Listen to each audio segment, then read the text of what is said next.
News 18 Punjab Haryana Himachal वेख रहे दर्शकों का स्वागत है। मैं हाँ गगनदीप चौहान। 2 ਵਜੇ ਦੀਆਂ 5 ਬਿਗ ਬ੍ਰੇਕਿੰਗ ਦੇ ਨਾਲ ਤੇ ਪੰਜਵੀਂ ਵੱਡੀ ਖਬਰ ਜਿਹੜੀ 2 ਵਜੇ ਦੀ ਸਾਹਮਣੇ ਆ ਰਹੀ ਹੈ ਉਹ ਹੈ ਕਰਪਸ਼ਨ ਦੇ ਮਾਮਲੇ ਤੇ ਸਰਕਾਰ ਦਾ ਇੱਕ ਹੋਰ ਵੱਡਾ ਐਕਸ਼ਨ ਨਜ਼ਰ ਆਇਆ ਹੈ। ਵਿਜੀਲੈਂਸ ਨੇ ਸਹਿਕਾਰੀ ਬੈਂਕ ਤੇ ਦੋ ਅਧਿਕਾਰੀ ਜਿਹੜੇ ਹੈਗੇ ਉਹਨਾਂ ਨੂੰ ਗ੍ਰਿਫਤਾਰ ਕੀਤਾ ਹੈ।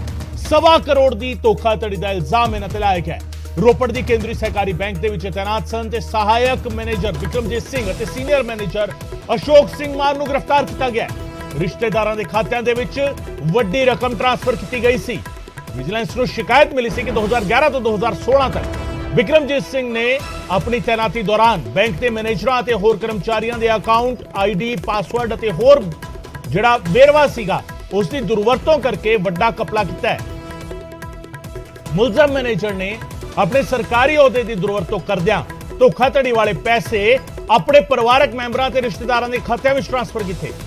2 ਸਾਲ ਪਹਿਲਾਂ ਸਹਿਕਾਰੀ ਬੈਂਕ ਵੱਲੋਂ ਕੀਤੀ ਗਈ ਅੰਦਰੂਨੀ ਜਾਂਚ ਵਿੱਚ ਵੀ ਵਿਕਰਮਜੀਤ ਸਿੰਘ ਨੂੰ ਦੋਸ਼ੀ ਠਹਿਰਾਇਆ ਗਿਆ ਸੀ।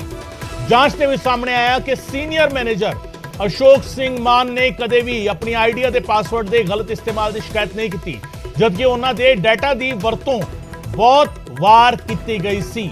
ਇਸ ਲਈ ਵਿੱਤੀ ਧੋਖਾਧੜੀ ਦੇ ਵਿੱਚ ਉਹਨਾਂ ਦੀ ਮਿਲੀਭੁਗਤ ਨੂੰ ਲੈ ਕੇ ਵੀ ਮਾਮਲਾ ਦਰਜ ਕੀਤਾ ਗਿਆ ਹੈ। ਪੰਕਜ ਕਬਾਈ ਮੇਰੇ ਸਹਿਯੋਗੀ ਫੋਨ ਲਾਈਨ ਤੇ ਸਾਡੇ ਨਾਲ ਜੁੜ ਰਹੇ ਨੇ। ਪੰਕਜ, ਰੋਪੜ ਦੀ ਕੇਂਦਰੀ ਸਹਿਕਾਰੀ ਬੈਂਕ ਦਾ ਮਾਮਲਾ ਪਰ ਰਕਮ 1.25 ਕਰੋੜ ਦਾ ਘੁਟਾਲਾ ਕਰਨ ਦਾ ਇਲਜ਼ਾਮ। ਬਿਲਕੁਲ ਗਗਨ, ਕਿਉਂਕਿ ਜਿਹੜੇ ਅਪਰਾਧੀ ਨੇ ਵਿਕਰਮਜੀਤ ਸਿੰਘ 2011 ਤੋਂ 2016 ਤੱਕ ਬੈਂਕ ਦੇ ਵਿੱਚ ਤੈਨਾਤ ਸੀ ਮੈਨੇਜਰ ਦੇ ਤੌਰ ਤੇ, ਔਰ ਨਾਲ ਉਹਨਾਂ ਦੇ 2 ਹੋਰ ਸਾਥੀ ਸੀਗੇ ਅਸ਼ੋਕ ਸਿੰਘ ਮਾਨ। ਉਹਨਾਂ ਨੂੰ ਗ੍ਰਿਫਤਾਰ ਜਿਹੜਾ ਹੈ ਵਿਜੀਲੈਂਸ ਦੀ ਟੀਮ ਨੇ ਕਰ ਲਿਆ, ਕਿਉਂਕਿ ਵਿਜੀਲੈਂਸ ਦੀ ਟੀਮ ਇਨਕੁਆਇਰੀ ਕੀਤੀ ਹੋਈ ਸੀ। ਸਾਰੀ ਜਾਂਚ ਪੜਤਾਲ ਕੀਤੀ ਜਾ ਰਹੀ ਸੀਗੀ ਕਿ ਕਿਵੇਂ ਕਿਸ ਦੇ ਪੈਸਿਆਂ ਦੇ ਵਿੱਚੋਂ ਕਿਸ ਦੇ ਖਾਤਿਆਂ ਦੇ ਵਿੱਚੋਂ ਪੈਸੇ ਜਿਹੜੇ ਇੱਧਰ ਉੱਧਰ ਕੀਤੇ ਗਏ, ਕਿਉਂਕਿ ਜਾਣਕਾਰੀ ਇਹ ਮਿਲਦੀ ਹੈ ਕਿ ਖਾਤਿਆਂ ਦੇ ਆਈਡੀਜ਼ ਪਾਸਵਰਡ ਅਤੇ ਹੋਰ ਵੇਰਵਿਆਂ ਦੀ ਦੁਰਵਰਤੋਂ ਕਰਕੇ ਇੱਕ ਵੱਡੀ ਰਕਮ ਦਾ ਜਿਹੜਾ ਵਾ ਉਹ ਘਪਲਾ ਕੀਤਾ ਗਿਆ ਵਾ। ਔਰ ਹੁਣ ਇਹਨਾਂ ਦੇ ਉੱਤੇ ਮੁਕੱਦਮਾ ਜਿਹੜਾ ਵਾ ਉਹ ਦਰਜ ਕਰ ਦਿੱਤਾ ਗਿਆ। ਧਾਰਾ 13(1), 13(2) ਅਤੇ ਆਈਪੀਸੀ ਦੀ ਧਾਰਾ 420, 409 ਅਤੇ 120 ਦੀ ਤਹਿਤ ਵਿਜੀਲੈਂਸ ਨੇ ਜਿਹੜਾ ਵਾ ਮਾਮਲਾ ਦਰਜ ਕਰ ਲਿੱਤਾ ਗਿਆ ਵਾ। ਇਸ ਔਰ ਨਾਲ ਹੀ ਨਾਲ ਇਹਨਾਂ ਨੂੰ ਗ੍ਰਿਫਤਾਰ ਕਰ ਲਿੱਤਾ ਗਿਆ ਵਾ, ਕਿਉਂਕਿ 1.25 ਕਰੋੜ ਦਾ ਮਾਮਲਾ ਵਾ। ਔਰ ਜਾਣਕਾਰੀ ਇਹ ਮਿਲ ਰਹੀ ਹੈ ਕਿ ਜਿਹੜੀ ਹੈਲਪਲਾਈਨ ਨੰਬਰ ਪੰਜਾਬ ਸਰਕਾਰ ਵੱਲੋਂ ਜਾਰੀ ਕੀਤੀ ਗਈ ਸੀ ਉਸ ਦੇ ਵਿੱਚ ਸ਼ਿਕਾਇਤ ਆਈ ਸੀ। ਉਸ ਤੋਂ ਬਾਅਦ ਇਨਕੁਆਇਰੀ ਕੀਤੀ ਗਈ ਔਰ ਉਸ ਤੋਂ ਬਾਅਦ ਹੁਣ ਇਹਨਾਂ ਨੂੰ ਗ੍ਰਿਫਤਾਰ ਕੀਤਾ ਗਿਆ। ਬਿਲਕੁਲ, ਸ਼ਿਕਾਇਤ ਐਸੀ ਇਨਕੁਆਇਰੀ ਕੀਤੀ ਗਈ ਤੇ ਉਸ ਤੋਂ ਬਾਅਦ ਗ੍ਰਿਫਤਾਰੀ ਇਹਨਾਂ ਦੋਵਾਂ ਦੀ ਹੋਈ ਹੈ। ਔਰ ਜਿਸ ਤਰੀਕੇ ਦਾ ਕਰਪਸ਼ਨ ਦਾ ਮਾਮਲਾ ਪੰਕਜ ਇਹ ਹੈਗਾ, ਕਿਤੇ ਨਾ ਕਿਤੇ ਕਈ ਸਾਰੇ ਸਵਾਲ ਜਿਹੜੇ ਹੈਗੇ ਉਹ ਖੜੇ ਹੋ ਰਹੇ ਨੇ। ਇਸ ਤੋਂ ਬਾਅਦ ਗ੍ਰਿਫਤਾਰੀ ਹੋ ਚੁੱਕੀ ਹੈ। ਅੱਗੇ ਜਾਂਚ ਕਿਸ ਤਰੀਕੇ ਦੀ ਰਹਿਣ ਵਾਲੀ ਹੈ ਪੰਕਜ? ਹੁਣ ਸਭ ਤੋਂ ਪਹਿਲਾਂ ਕੋਰਟ ਦੇ ਵਿੱਚ ਪੇਸ਼ ਕੀਤਾ ਜਾਏਗਾ ਔਰ ਵਿਜੀਲੈਂਸ ਦੀ ਕੋਸ਼ਿਸ਼ ਹੋਏਗੀ ਕਿ ਉਸ ਪੈਸੇ ਦੀ ਰਿਕਵਰੀ ਜਿਹੜੀ ਹੈ ਉਹ ਕੀਤੀ ਜਾਵੇ। ਕਿ ਔਰ ਨਾਲ ਹੀ ਨਾਲ ਇਹ ਵੀ ਦੇਖਿਆ ਜਾਏਗਾ ਕਿ ਕਿੰਨਾ ਦੇ ਖਾਤਿਆਂ ਦੇ ਵਿੱਚੋਂ ਇਹ ਪੈਸੇ ਜਿਹੜੇ ਉਹ ਕੱਢੇ ਗਏ, ਤਾਂ ਇਹ ਪੈਸੇ ਦੀ ਰਿਕਵਰੀ ਕਰਨ ਦੀ ਸਰਕਾਰ ਵੱਲੋਂ ਵਿਜੀਲੈਂਸ ਦੀ ਟੀਮ ਵੱਲੋਂ ਜਿਹੜੀ ਉਹ ਕੋਸ਼ਿਸ਼ ਰਹਿਣ ਵਾਲੀ ਹੈ। बहुत बहुत शुक्रिया पंकज इस तमाम जानकारी के लिए। पंकज कपाही मेरे सहयोगी जानकारी दे रहे सन। 2 अधिकारियों जिस तरीके गिरफ्तार किया गया, विजिलेंस ने सहकारी बैंक के अधिकारियों ने कार्रवाई की है। 1.25 ਕਰੋੜ ਦੀ ਧੋਖਾਧੜੀ ਦਾ ਇਲਜ਼ਾਮ ਇਹਨਾਂ ਦੋਵਾਂ ਤੇ ਲੱਗਿਆ ਸੀਗਾ। ਆਪਣੇ ਚਾਹਣ ਵਾਲੇ ਦੇ ਆਪਣੇ ਨੇੜਲਿਆਂ ਦੇ ਖਾਤਿਆਂ ਦੇ ਵਿੱਚ ਇਹਨਾਂ ਨੇ ਰਕਮ ਟ੍ਰਾਂਸਫਰ ਕੀਤੀ ਸੀ ਔਰ ਰਕਮ ਜਿਹੜੀ ਸੀਗੀ ਵੱਖ-ਵੱਖ ਖਾਤਿਆਂ ਚੋਂ ਕੱਢ ਕੇ ਇਹ ਰਕਮ ਟ੍ਰਾਂਸਫਰ ਕੀਤੀ ਗਈ ਸੀ। ਕਈ ਸਾਰੇ ਸਵਾਲ ਜਿਹੜੇ ਹੈਗੇ ਹਾਲਾਂਕਿ ਇਸ ਮਾਮਲੇ ਨੂੰ ਲੈ ਕੇ ਖੜੇ ਹੋ ਰਹੇ ਨੇ, ਪਰ ਵਿਜੀਲੈਂਸ ਦੀ ਜਾਂਚ ਜਿਹੜੀ ਹੈਗੀ ਉਹ ਸ਼ੁਰੂ ਹੋ ਚੁੱਕੀ ਹੈ, ਗ੍ਰਿਫਤਾਰੀ ਹੋ ਚੁੱਕੀ ਹੈ। ਹੁਣ ਅਦਾਲਤ ਵਿੱਚ ਪੇਸ਼ ਕੀਤਾ ਜਾਵੇਗਾ ਔਰ ਉੱਥੋਂ ਜਿਹੜਾ ਹੈਗਾ ਅੱਗੇ ਦੀ ਜਾਂਚ ਜਿਹੜੀ ਹੈਗੀ ਹੈ ਔਰਮ ਦਿੱਤੀ ਜਾਵੇਗੀ।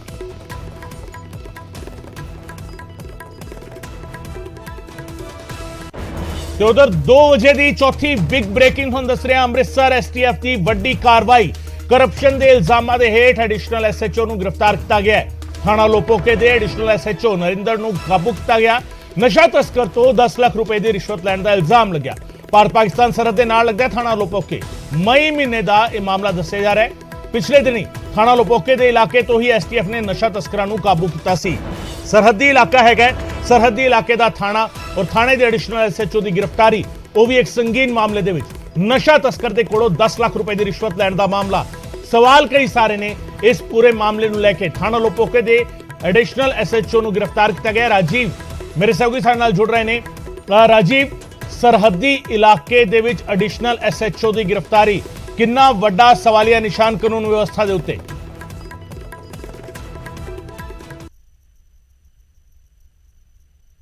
ਜੇਕਰ ਪੂਰੇ ਕੇਸ ਦੀ ਗੱਲ ਕਰੀਏ ਤਾਂ ਇਹ ਉਹ ਮਾਮਲਾ ਹੈ ਕਿ ਭਾਰਤ ਪਾਕਿਸਤਾਨ ਸਰਹੱਦ ਤੇ ਬਿਲਕੁਲ ਨਜ਼ਦੀਕ ਇਹ ਪਿੰਡ ਹੈ ਚੱਕ ਅੱਲਾ ਬਖਸ਼, ਜਿੱਥੇ ਕਿ ਐਸਟੀਐਫ ਵੱਲੋਂ ਪਹਿਲਾਂ ਕੁਝ ਗ੍ਰਿਫਤਾਰੀਆਂ ਕੀਤੀਆਂ ਗਈਆਂ ਸੀ। ਨਸ਼ਾ ਤਸਕਰੀ ਦੇ ਨਾਲ ਇਹ ਲੋਕ ਹਥਿਆਰਾਂ ਦੀ ਵੀ ਤਸਕਰੀ ਕਰਦੇ ਸੀ। ਔਰ ਦੂਸਰੇ ਪਾਸੇ ਲੁਧਿਆਣਾ ਦਾ ਜੋ ਬੜਾ ਬਹੁਤ ਚਰਚਿਤ ਮਾਮਲਾ, ਜਿਸ ਦੇ ਵਿੱਚ ਕੋਰਟ ਕੰਪਲੈਕਸ ਦੇ ਵਿੱਚ ਇੱਕ ਜਿਹੜਾ ਸਸਪੈਂਡਡ ਚੱਲ ਰਿਹਾ ਸੀ ਪੁਲਿਸ ਮੁਲਾਜ਼ਮ, ਉਸ ਵੱਲੋਂ ਬਲਾਸਟ ਕੀਤਾ ਗਿਆ ਸੀ। ਔਰ ਉਸ ਦੇ ਵਿੱਚ ਜਿਹੜਾ IED ਇਸਤੇਮਾਲ ਹੋਇਆ ਸੀ ਉਹ ਵੀ ਚੱਕ ਅੱਲਾ ਬਖਸ਼ ਤੋਂ ਹੀ ਜੋ ਹੈ ਸਪਲਾਈ ਕੀਤਾ ਗਿਆ ਸੀ, ਪਾਕਿਸਤਾਨ ਵਾਲੇ ਪਾਸਿਓਂ ਉਹ ਪਹੁੰਚਿਆ ਸੀ। ਤਾਂ ਇਸ ਮਾਮਲੇ ਦੇ ਵਿੱਚ ਹੁਣ ਤੱਕ 10 ਗ੍ਰਿਫਤਾਰੀਆਂ ਜਿਹੜੀਆਂ ਨੇ ਉਹ ਹੋਈਆਂ ਨੇ, ਤੇ ਜਿਹੜੀ 10ਵੀਂ ਗ੍ਰਿਫਤਾਰੀ ਸੀ ਜਿਸ ਮੁਲਜ਼ਮ ਦੀ, ਜਦੋਂ ਉਸ ਨੂੰ ਗ੍ਰਿਫਤਾਰ ਕੀਤਾ ਜਾਂਦਾ ਹੈ, STF ਵੱਲੋਂ ਪੁੱਛਗਿੱਛ ਕੀਤੀ ਜਾਂਦੀ ਤਾਂ ਇਹ ਗੱਲ ਸਾਹਮਣੇ ਆਉਂਦੀ ਹੈ ਕਿ ਉਹ ਸ਼ਖਸ STF ਨੂੰ ਇਹ ਗੱਲ ਕਹਿੰਦਾ ਕਿ ਮੇਰੀ ਤਾਂ ਪਹਿਲਾਂ ਤੋਂ ਹੀ ਸੈਟਿੰਗ ਹੋ ਚੁੱਕੀ ਹੈ, ਯਾਨੀ ਕਿ ਜਿਹੜਾ ਸੰਬੰਧਿਤ ਥਾਣੇ ਦਾ SHO ਸੀ ਉਸ ਦੇ ਨਾਲ ਉਹਦਾ ਕਹਿਣਾ ਸੀ ਕਿ ਮੇਰੀ ਸੈਟਿੰਗ ਹੋ ਚੁੱਕੀ ਹੈ। ਔਰ ਇਹ ਇਲਜ਼ਾਮ ਲੱਗ ਰਹੇ ਨੇ ਕਿ 10 ਲੱਖ ਰੁਪਈਆ ਉਸ SHO ਜਿਸ ਦਾ ਨਾਮ ਨਰਿੰਦਰ ਸਿੰਘ ਦੱਸਿਆ ਜਾ ਰਿਹਾ ਔਰ ਥਾਣਾ ਲੋਪੋਕੇ ਦਾ ਉਹ ਇੰਚਾਰਜ ਸੀ, ਤਾਂ ਉਸ ਨੂੰ STF ਨੇ ਕੱਲ੍ਹ ਹੀ ਗ੍ਰਿਫਤਾਰ ਕਰ ਲਿਆ ਸੀ। ਹੁਣ ਪੁੱਛਗਿੱਛ ਕੀਤੀ ਜਾ ਰਹੀ ਹੈ ਕਿ ਹੋਰ ਪੂਰੇ ਮਾਮਲੇ ਦੇ ਵਿੱਚ ਜਿੰਨੇ ਵੀ ਲੋਕ, ਕਿਉਂਕਿ ਸਾਰੇ ਲੋਕ ਜਿਹੜੇ ਨੇ ਉਸੇ ਪਿੰਡ ਦੇ ਨਾਲ ਸੰਬੰਧਿਤ ਨੇ ਔਰ ਉਸ ਥਾਣੇ ਦੇ ਅਧੀਨ ਇਹ ਪਿੰਡ ਆਉਂਦੇ ਨੇ, ਪਿੰਡ ਆਉਂਦਾ ਔਰ ਉੱਥੋਂ ਦੇ ਰਹਿਣ ਵਾਲੇ, ਹਾਲਾਂਕਿ ਕੋਈ ਅੰਮ੍ਰਿਤਸਰ ਦੇ ਵਿੱਚ ਰਹਿ ਰਿਹਾ ਸੀ, ਪਰ ਜਿਹੜੀ ਬੈਕਗ੍ਰਾਉਂਡ ਸਾਰਿਆਂ ਦੀ ਚੱਕ ਅੱਲਾ ਬਖਸ਼ ਦੇ ਨਾਲ ਹੀ ਹੈ। ਤਾਂ ਇਸ ਪੁਲਿਸ ਦਾ ਜਿਹੜਾ ਸਬ ਇੰਸਪੈਕਟਰ ਹੈ ਉਸ ਨੂੰ STF ਹੁਣ ਪੁੱਛਗਿੱਛ ਕਰ ਰਹੀ ਹੈ। ਅੱਜ ਦੁਪਹਿਰ ਤੋਂ ਬਾਅਦ ਉਸ ਨੂੰ ਅੰਮ੍ਰਿਤਸਰ ਦੀ ਜ਼ਿਲ੍ਹਾ ਅਦਾਲਤ ਦੇ ਵਿੱਚ ਵੀ ਪੇਸ਼ ਕੀਤਾ ਜਾਏਗਾ ਔਰ ਉਸ ਤੋਂ ਬਾਅਦ ਹੋਰ ਖੁਲਾਸੇ ਹੋਣਗੇ ਕਿ ਪਹਿਲੇ ਜਿਹੜੇ ਮੁਲਜ਼ਮ ਨੇ ਕਿ ਉਹਨਾਂ ਦੇ ਕੋਲੋਂ ਵੀ ਕੋਈ ਰਿਸ਼ਵਤ ਦੀ ਮੰਗ ਕੀਤੀ ਗਈ ਸੀ, ਪਰ ਫਿਲਹਾਲ ਇਲਜ਼ਾਮ ਇਹੀ ਲੱਗ ਰਹੇ ਨੇ ਕਿ ਨਸ਼ਾ ਤਸਕਰ ਦੇ ਕੋਲੋਂ 10 ਲੱਖ ਰੁਪਏ ਦੀ ਇਸ ਸਬ ਇੰਸਪੈਕਟਰ ਵੱਲੋਂ ਮੰਗ ਕੀਤੀ ਗਈ ਸੀ ਔਰ ਪੈਸੇ ਦੇ ਦਿੱਤੇ ਗਏ ਸਨ। ਤਾਂ ਹੁਣ ਕੀ ਉਹਨਾਂ ਪੈਸਿਆਂ ਦੀ ਰਿਕਵਰੀ ਕੀਤੀ ਜਾਂਦੀ ਹੈ ਜਾਂ ਸਬ ਇੰਸਪੈਕਟਰ ਦੇ ਖਿਲਾਫ ਕੀ ਸਖਤ ਕਾਰਵਾਈ ਕੀਤੀ ਜਾਂਦੀ ਹੈ, ਇਸ ਦੇ ਉੱਪਰ ਹਰ ਕਿਸੇ ਦੀ ਨਜ਼ਰ ਬਣੀ ਹੋਈ ਹੈ। ਜੀ ਗਗਨ, ਬਿਲਕੁਲ ਜਿਸ ਤਰੀਕੇ ਰਾਜੀਵ ਤੁਸੀਂ ਦੱਸ ਰਹੇ ਹੋ, ਪਰ ਸਵਾਲ ਰਾਜੀਵ ਕਿਤੇ ਨਾ ਕਿਤੇ ਇਹ ਵੀ ਖੜਾ ਹੁੰਦਾ ਹੈ ਕਿ ਸਰਹੱਦੀ ਇਲਾਕੇ ਦਾ ਪਿੰਡ, ਸਰਹੱਦੀ ਇਲਾਕਾ ਜਿੱਥੇ ਡਰੋਨ ਦੇ ਰਾਹੀਂ ਵੀ ਨਸ਼ਾ ਸਪਲਾਈ ਹੁੰਦੀ ਹੈ। ਬੇਸ਼ੱਕ ਜੁਆਇੰਟ ਆਪਰੇਸ਼ਨ ਦੇ ਵਿੱਚ ਕਾਫੀ ਸਾਰਾ ਨਸ਼ਾ ਜਿਹੜਾ ਹੈਗਾ ਉਹ ਬਰਾਮਦ ਵੀ ਕਰ ਲਿਆ ਜਾਂਦਾ ਹੈ, ਪਰ ਸਰਹੱਦੀ ਇਲਾਕੇ ਦੇ ਪਿੰਡ ਦੇ ਥਾਣੇ ਦਾ SHO ਜੇਕਰ ਨਸ਼ੇ ਦੇ ਮਾਮਲੇ ਵਿੱਚ, ਨਸ਼ਾ ਤਸਕਰੀ ਦੇ ਮਾਮਲੇ ਵਿੱਚ ਰਿਸ਼ਵਤ ਲੈਣ ਦਾ ਇਲਜ਼ਾਮ ਉਸ ਤੇ ਲੱਗੇ ਤਾਂ ਫਿਰ ਇੰਟਰਨੈਸ਼ਨਲ ਬਾਰਡਰ ਦੇ ਆਲੇ ਦੁਆਲੇ ਜਿਹੜੇ ਪਿੰਡ ਨੇ ਉੱਥੇ ਦੀ ਵਿਵਸਥਾ ਤੇ ਉੱਥੇ ਦੇ ਸਿਸਟਮ ਤੇ ਕਿੰਨਾ ਵੱਡਾ ਸਵਾਲੀਆ ਨਿਸ਼ਾਨ ਔਰ ਕਿੰਨਾ ਵੱਡਾ ਚੈਲੰਜ ਸਰਕਾਰ ਦੇ ਲਈ। ਜੀ ਗਗਨ, ਸਭ ਤੋਂ ਅਹਿਮ ਚੀਜ਼ ਇੱਥੇ ਸਮਝਣ ਵਾਲੀ ਇਹ ਕਿ ਪੰਜਾਬ ਦੇ ਵਿੱਚ ਨਵੀਂ ਸਰਕਾਰ ਹੈ ਔਰ ਪੰਜਾਬ ਦੇ ਜਿਹੜੇ ਨਵੇਂ DGP ਨੇ ਉਹਨਾਂ ਨੇ ਇੱਕ ਗੱਲ ਸਪਸ਼ਟ ਕੀਤੀ ਸੀ ਕਿ ਇੱਕ ਤਾਂ ਪੰਜਾਬ ਦੇ ਵਿੱਚ ਗੈਂਗਸਟਰ ਔਰ ਦੂਸਰੇ ਜਿਹੜੇ ਨਸ਼ਾ ਤਸਕਰ ਨੇ ਉਹਨਾਂ ਨੂੰ ਕਿਸੇ ਵੀ ਸ਼ਰਤ ਦੇ ਉੱਤੇ ਬਖਸ਼ਿਆ ਨਹੀਂ ਜਾਏਗਾ ਔਰ ਇਹਨਾਂ ਤੇ ਠੱਲ ਜਿਹੜੀ ਹੈ ਉਹ ਪਾਈ ਜਾਣੀ ਹੈ। ਔਰ ਅਜਿਹੇ ਦੇ ਵਿੱਚ ਜਿਸ ਫੋਰਸ ਦੀ ਇਹ ਡਿਊਟੀ ਹੈ ਕਿ ਇਹਨਾਂ ਚੀਜ਼ਾਂ ਨੂੰ ਕਿਸ ਤਰੀਕੇ ਦੇ ਨਾਲ ਇਹਨਾਂ ਦੇ ਉੱਪਰ ਨਕੇਲ ਕੱਸਣੀ ਔਰ ਜਿਹੜੀ ਭਾਰਤ ਪਾਕਿਸਤਾਨ ਸਰਹੱਦ ਤੋਂ ਹੋਣ ਵਾਲੀ ਤਸਕਰੀ ਹੈ ਉਸ ਨੂੰ ਜੇਕਰ ਅਸੀਂ ਰੋਕਣ ਦੇ ਵਿੱਚ ਗੱਲ ਕਰੀਏ ਤਾਂ BSF ਦਾ ਇੱਕ ਡਿਊਟੀ ਹੈ ਕਿ ਉਸ ਸਰਹੱਦ ਦੀ ਰਾਖੀ ਕਰਨਾ। ਪਰ ਜਿਹੜੀਆਂ ਇਹਨਾਂ ਚੀਜ਼ਾਂ ਦੇ ਉੱਪਰ ਜਿਹੜੇ ਭਾਰਤ ਵਾਲੇ ਪਾਸੇ ਐਸੇ ਲੋਕ ਨੇ ਜਿਹੜੇ ਲਗਾਤਾਰ ਪਾਕਿਸਤਾਨ ਦੇ ਵਿੱਚ ਬੈਠੇ ਤਸਕਰਾਂ ਦੇ ਸੰਪਰਕ ਦੇ ਵਿੱਚ ਨੇ, ਤਾਂ ਇਹਨਾਂ ਲੋਕਾਂ ਦੀ ਜਿਹੜੀ ਤਸਦੀਕ ਹੈ ਉਹ ਪੰਜਾਬ ਪੁਲਿਸ ਦੀ ਡਿਊਟੀ ਹੈ। ਉਹਨਾਂ ਨੂੰ ਗ੍ਰਿਫਤਾਰ ਕਰਕੇ ਉਹਨਾਂ ਤੇ ਕਾਰਵਾਈ ਕਰਨ ਦੀ ਵੀ ਜ਼ਿੰਮੇਵਾਰੀ ਪੰਜਾਬ ਪੁਲਿਸ ਦੀ ਹੈ। ਪਰ ਜੇਕਰ ਇਸ ਪੁਲਿਸ ਫੋਰਸ ਦੇ ਹੀ ਜਿਹੜੇ ਅਧਿਕਾਰੀ ਨੇ ਜਾਂ ਮੁਲਾਜ਼ਮ ਨੇ ਇਹਨਾਂ ਲੋਕਾਂ ਦੇ ਨਾਲ ਇਸ ਤਰੀਕੇ ਦੇ ਨਾਲ ਮਿਲੀ ਭੁਗਤ ਦੇ ਨਾਲ ਚੱਲਣਗੇ ਤਾਂ ਫਿਰ DGP ਦੇ ਜਿਹੜੇ ਦਾਅਵੇ ਨੇ ਅਸੀਂ ਉਹਨਾਂ ਨੂੰ ਕਹਿ ਸਕਦੇ ਕਿ ਉਹ ਇੱਕ ਸੁਪਨੇ ਵਾਂਗ ਹੀ ਰਹਿ ਜਾਣਗੇ। ਪਰ STF ਨੇ ਤੁਰੰਤ ਕਾਰਵਾਈ ਕਰਦੇ ਹੋਇਆਂ, ਕਿਉਂਕਿ ਅਕਸਰ ਇਹ ਦੇਖਣ ਨੂੰ ਪਹਿਲਾਂ ਆਉਂਦਾ ਰਿਹਾ ਕਿ ਜੇਕਰ ਆਪਣੀ ਪੁਲਿਸ ਫੋਰਸ ਦਾ ਕੋਈ ਮੁਲਾਜ਼ਮ ਹੈ ਤਾਂ ਉਸ ਨੂੰ ਕਿਤੇ ਨਾ ਕਿਤੇ ਬਚਾਉਣ ਦੀ ਕੋਸ਼ਿਸ਼ ਕੀਤੀ ਜਾਂਦੀ, ਪਰ ਇਸ ਮਾਮਲੇ ਦੇ ਵਿੱਚ ਐਸਾ ਨਹੀਂ ਕੀਤਾ ਗਿਆ ਔਰ STF ਵੱਲੋਂ ਤੁਰੰਤ ਇਸ ਦੀ ਜਿਹੜੀ ਜਾਣਕਾਰੀ ਹੈ ਉਹ ਅੰਮ੍ਰਿਤਸਰ ਦਿਹਾਤੀ ਦੇ SSP ਦੇ ਨਾਲ ਸਾਂਝੀ ਕੀਤੀ ਗਈ ਔਰ ਪੂਰੀ ਅਸੀਂ ਕਹਿ ਸਕਦੇ ਕਿ ਪਹਿਲਾਂ ਕਾਗਜ਼ੀ ਕਾਰਵਾਈ ਕਰਨ ਤੋਂ ਬਾਅਦ ਫਿਰ ਇਸ ਜਿਹੜਾ SHO ਹੈ, ਸਬ ਇੰਸਪੈਕਟਰ ਹੈ, ਉਸ ਨੂੰ ਗ੍ਰਿਫਤਾਰ ਕੀਤਾ ਗਿਆ ਔਰ ਸਖਤੀ ਦੇ ਨਾਲ ਹੁਣ ਪੁੱਛਗਿੱਛ ਵੀ ਕੀਤੀ ਜਾ ਰਹੀ ਹੈ ਔਰ ਕਿਹਾ ਜਾ ਸਕਦਾ ਕਿ ਜਦੋਂ ਪੇਸ਼ੀ ਹੋਏਗੀ ਅਦਾਲਤ ਦੇ ਵਿੱਚ ਕਿਤੇ ਨਾ ਕਿਤੇ ਖੁਲਾਸੇ ਜਿਹੜੇ ਹੈਗੇ ਹੋਰ ਜ਼ਿਆਦਾ ਹੋਣਗੇ। ਬਹੁਤ ਬਹੁਤ ਸ਼ੁਕਰੀਆ ਰਾਜੀਵ ਇਸ तमाम ਜਾਣਕਾਰੀ ਦੇ ਲਈ। ਰਾਜੀਵ ਮੇਰੇ ਸਹਿਯੋਗੀ ਜਾਣਕਾਰੀ ਦੇ ਰਹੇ ਸਨ ਜਿਸ ਤਰੀਕੇ ਮਾਮਲਾ ਜਿਹੜਾ ਹੈਗਾ ਸਾਹਮਣੇ ਔਰ ਉਸ ਦੇ ਵਿੱਚ ਐਡੀਸ਼ਨਲ SHO ਦੀ ਗ੍ਰਿਫਤਾਰੀ ਹੋਈ ਹੈ। ਹਾਲਾਂਕਿ ਪੁੱਛਗਿੱਛ ਜਿਹੜੀ ਹੈਗੀ ਅਜੇ ਇਸ ਦੇ ਨਾਲ ਕੀਤੀ ਜਾ ਰਹੀ ਹੈ।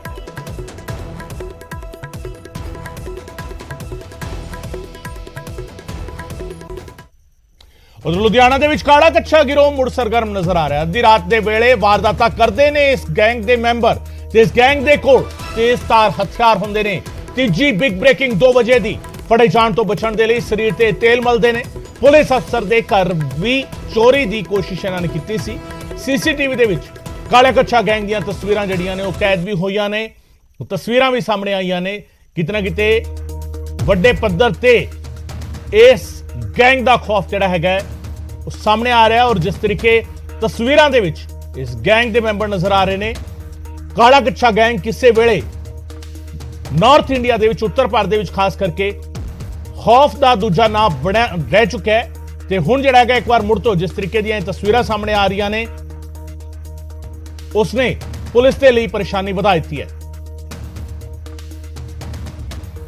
ਕੁਝ ਸਮੇਂ ਦੇ ਵਿੱਚ 2-3 ਇਨਸੀਡੈਂਟਸ ਐਸੇ ਹੋਏ ਸੀ ਜਿਹੜੇ ਵਿੱਚ ਪੁਲਿਸ ਕੰਮ ਕਰ ਰਹੀ ਹੈ। ਅਸੀਂ ਕੁਝ ਲੋਕ ਆਇਡੈਂਟੀਫਾਈ ਕੀਤੇ ਹੋਏ ਕਿਉਂਕਿ ਹੁਣ ਤਫਤੀਸ਼ ਚੱਲ ਰਹੀ ਹੈ। ਉਹਦੇ ਵਿੱਚ ਬਾਹਰਲੀ ਸਟੇਟ ਦੇ ਕੁਝ ਜਿਹੜੇ ਮੁਲਜ਼ਮ ਪਹਿਚਾਣੇ ਵੀ ਗਏ ਔਰ ਅਸੀਂ ਜਨਰਲੀ ਇਹੀ ਉਮੀਦ ਕਰਦੇ ਹਾਂ ਕਿ ਜਲਦ ਤੋਂ ਜਲਦ ਇਹਨਾਂ ਨੂੰ ਅਸੀਂ ਅਰੈਸਟ ਕਰਨਗੇ। ਇਹਨਾਂ ਦੀ ਗਤੀਵਿਧੀਆਂ ਜਿਹੜੀਆਂ ਨੋਟਿਸ ਵਿੱਚ ਹੈ ਸਾਡੇ, ਔਰ ਸਾਡੀ ਟੀਮਸ ਜਿਹੜੀ ਇਸ ਤੇ ਲੱਗੀ ਹੋਈ ਹੈ, ਦੂਜੀ ਸਟੇਟਸ ਨਾਲ ਵੀ ਤਾਲਮੇਲ ਸਾਡਾ ਚੱल रहा है। सर ये अभी तक कितनी कोई चोरियां कर चुके हैं? कुछ है? 3-4 इंसिडेंट्स हुए हैं, डेफिनेटली इन्होंने 3-4 इंसिडेंट्स किए हैं जो, और 3-4 इंसिडेंट्स ਵਿੱਚ ਹੀ ਜਿਹੜੇ ਘਰ ਦੇ ਮਾਲਿਕ ਸੀ ਉਹ ਸਾਰੇ ਦੇ ਸਾਰੇ ਘਰ ਵਿੱਚ ਮੌਜੂਦ ਸੀ। तो ये एक तरीके का एक्सपर्ट गैंग है ਜਿਹੜਾ ਕਿ ਕਰਦਾ ਹੈ। इसलिए वैल्यूएबल्स ਜਿਹੜੇ ਆ ਕੋਸ਼ਿਸ਼ ਕਰੀ ਜਾਏ ਕਿ ਜਿਸ ਕਮਰੇ ਵਿੱਚ ਹੋ ਜਾਂ ਜਿੱਥੇ ਵੀ ਹੋ ਉਹਨਾਂ ਨੂੰ ਥੋੜਾ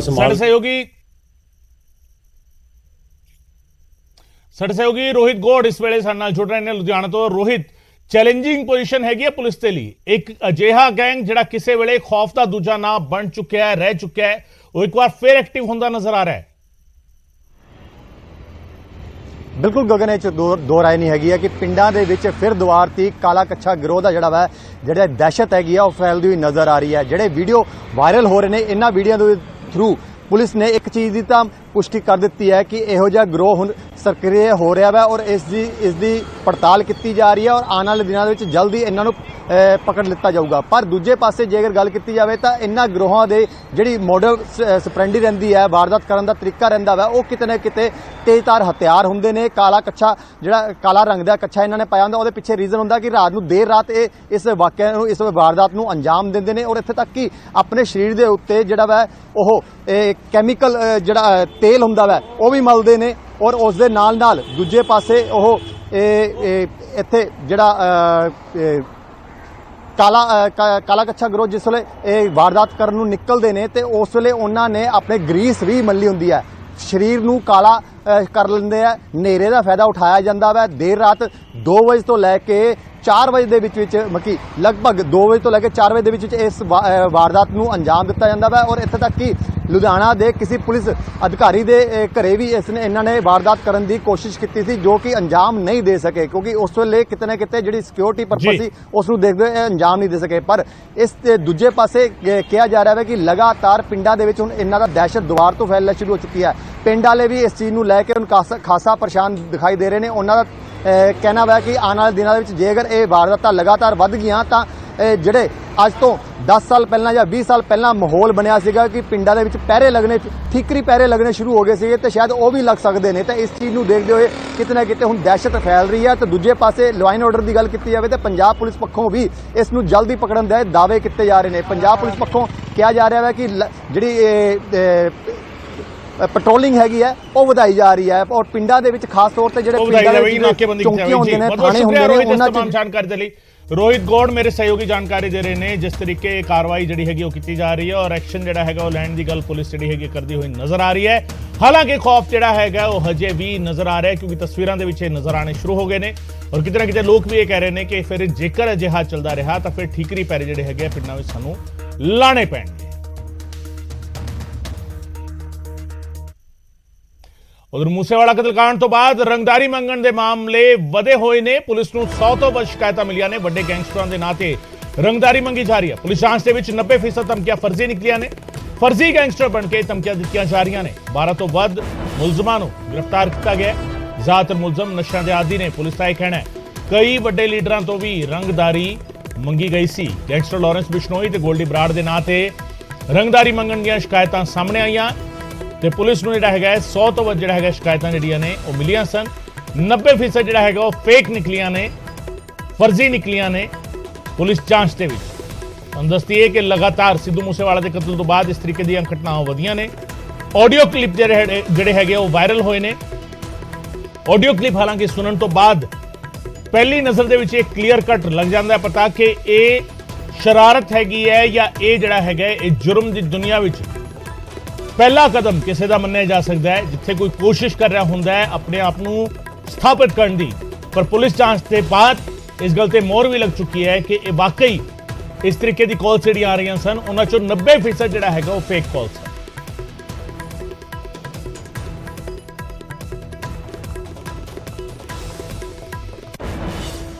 ਤੇ 2 ਵਜੇ ਦੀ ਪਹਿਲੀ ਬਿਗ ਬ੍ਰੇਕਿੰਗ ਹੁਣ ਦੱਸਦੀ ਹੈ, ਜਗਮੀਤ ਬਰਾੜ ਨੂੰ ਬਲਵਿੰਦਰ ਭੁੰਦੜ ਦੀ ਦੋ ਟੁਕ ਸਾਹਮਣੇ ਆਇਆ। ਅਕਾਲੀ ਦਲ ਨਹੀਂ ਬਦਲੇਗਾ ਆਪਣਾ ਪ੍ਰਧਾਨ। ਅਕਾਲੀ ਆਗੂ ਬਲਵਿੰਦਰ ਸਿੰਘ ਭੁੰਦੜ ਦਾ ਜਗਮੀਤ ਬਰਾੜ ਨੂੰ ਇਹ ਜਵਾਬ ਹੈ। ਪ੍ਰਧਾਨ ਬਦਲਣ ਦੇ ਨਾਲ ਪਾਰਟੀ ਮਜ਼ਬੂਤ ਨਹੀਂ ਹੁੰਦੀ। ਕਮੇਟੀ ਵਿੱਚ ਪ੍ਰਧਾਨ ਦੇ ਅਸਤੀਫੇ ਦੀ ਕੋਈ ਗੱਲ ਨਹੀਂ ਆਈ। ਇਸ ਵੇਲੇ ਪ੍ਰਧਾਨ ਬਦਲਣਾ ਵੱਡੀ ਗਲਤੀ ਹੋਵੇਗੀ ਤੇ ਮੌਜੂਦਾ ਹਾਲਾਤ ਦੇ ਵਿੱਚ ਪ੍ਰਧਾਨ ਦੇ ਨਾਲ ਖੜਾ ਹੋਣਾ ਚਾਹੀਦਾ ਹੈ। ਪਾਰਟੀ ਦੀ ਮਜ਼ਬੂਤੀ ਦੇ ਲਈ ਫੈਸਲੇ ਲਏ ਜਾ ਰਹੇ ਨੇ। ਭੁੰਦੜ ਨੇ ਕਿਹਾ ਹੈ ਇੱਕ ਪਰਿਵਾਰ ਇੱਕ ਪਾਰਟੀ ਦਾ ਨਿਯਮ ਲਾਗੂ ਹੋਵੇਗਾ। ਜਗਮੀਤ ਬਰਾੜ ਨੇ ਸਿਰਫ ਸੁਝਾਅ ਦਿੱਤੇ ਨੇ, ਕਿਸੇ ਦੇ ਸਾਰੇ ਸੁਝਾਅ ਨਹੀਂ ਮੰਨੇ ਜਾਂਦੇ। ਸ਼੍ਰੋਮਣੀ ਅਕਾਲੀ ਦਲ ਦੇ ਵਿਚਾਲੇ ਇਨ ਦਿਨੀ ਜਿਸ ਤਰੀਕੇ ਵਿਚਾਰਾਂ ਦਾ ਵਖਰੇਵਾਂ ਨਜ਼ਰ ਆ ਰਿਹਾ ਹੈ, ਵਿਚਾਰਕ ਤੌਰ ਤੇ ਜਿਹੜਾ ਹੈਗਾ ਇੱਕ ਦੂਜੇ ਤੋਂ ਵੱਖ ਨਜ਼ਰ ਆ ਰਹੇ ਨੇ ਅਕਾਲੀ ਆਗੂ, ਉਸੇ ਦੀ ਤਸਵੀਰ ਦੇ ਵਿੱਚ ਜਗਮੀਤ ਬਰਾੜ ਦਾ ਨਾਮ ਸਾਹਮਣੇ ਆਇਆ ਸੀਗਾ। ਜਗਮੀਤ ਬਰਾੜ ਨੇ ਤਾਂ ਬਕਾਇਦਾ ਚਿੱਠੀ ਲਿਖ ਦਿੱਤੀ ਸੀ ਔਰ ਚਿੱਠੀ ਲਿਖ ਕੇ ਤਿਆਗ ਦੀ ਮੰਗ ਜਿਹੜਾ ਹੈਗਾ ਉਹ ਕੀਤੀ ਸੀ ਸੁਖਬੀਰ ਸਿੰਘ ਬਾਦਲ ਤੋਂ। ਸੁਖਬੀਰ ਸਿੰਘ ਬਾਦਲ ਜਿਹੜੇ ਸ਼੍ਰੋਮਣੀ ਅਕਾਲੀ ਦਲ ਦੇ ਪ੍ਰਧਾਨ ਨੇ ਇਸ ਵੇਲੇ, ਉਹਨਾਂ ਤੋਂ ਤਿਆਗ ਦੀ ਮੰਗ ਕੀਤੀ ਸੀ ਜਗਮੀਤ ਸਿੰਘ ਬਰਾੜ ਨੇ। ਕਿਹਾ ਸੀ ਬਕਾਇਦਾ ਕਿ ਕਾਫੀ ਲੰਮਾ ਚਿਰ ਬਾਦਲ ਪਰਿਵਾਰ ਨੇ ਸੇਵਾ ਕੀਤੀ ਹੈ ਪਾਰਟੀ ਦੀ ਤੇ ਹੁਣ ਜਿਹੜਾ ਹੈਗਾ ਉਹ ਤਿਆਗ ਕਰਨਾ ਚਾਹੀਦਾ ਹੈ। ਤਿਆਗ ਪੱਤਰ ਨਹੀਂ ਸਗੋਂ ਤਿਆਗ ਕਰਨਾ ਚਾਹੀਦਾ ਹੈ। ਪਰ ਹੁਣ ਬਲਵਿੰਦਰ ਭੁੰਦੜ ਨੇ ਦੋ ਟੁਕ ਜਵਾਬ ਦੇ ਦਿੱਤਾ ਹੈ। ਇਸ ਵੇਲੇ ਪ੍ਰਧਾਨ ਬਦਲਣਾ ਵੱਡੀ ਗਲਤੀ ਹੋਵੇਗੀ। ਮੌਜੂਦਾ ਹਾਲਾਤ ਵਿੱਚ ਪ੍ਰਧਾਨ ਦੇ ਨਾਲ ਖੜਾ ਹੋਣਾ ਚਾਹੀਦਾ ਹੈ, ਬਲਵਿੰਦਰ ਸਿੰਘ ਭੁੰਦੜ ਕਹਿ ਰਹੇ ਨੇ।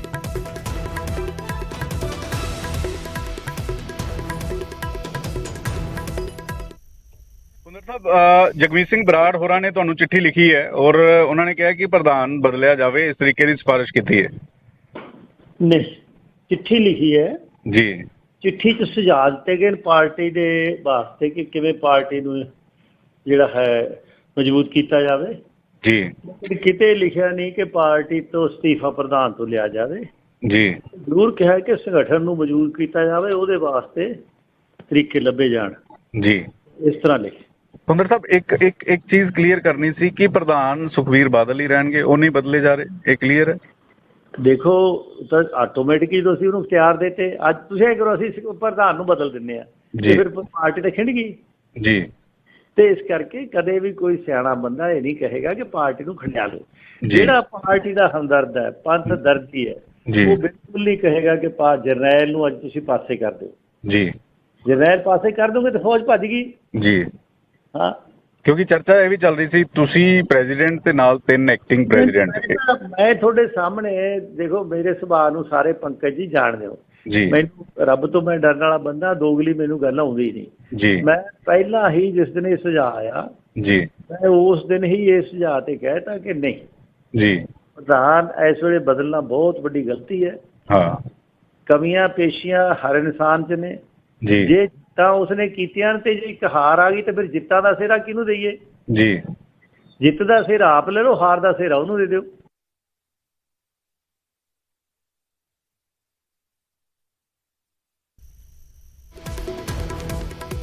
ਸੋ ਪਹਿਲੀ ਬਿਗ ਬ੍ਰੇਕਿੰਗ 2 ਵਜੇ ਦੀ, ਅਕਾਲੀ ਦਲ ਪ੍ਰਧਾਨ ਨਹੀਂ ਬਦਲੇਗਾ।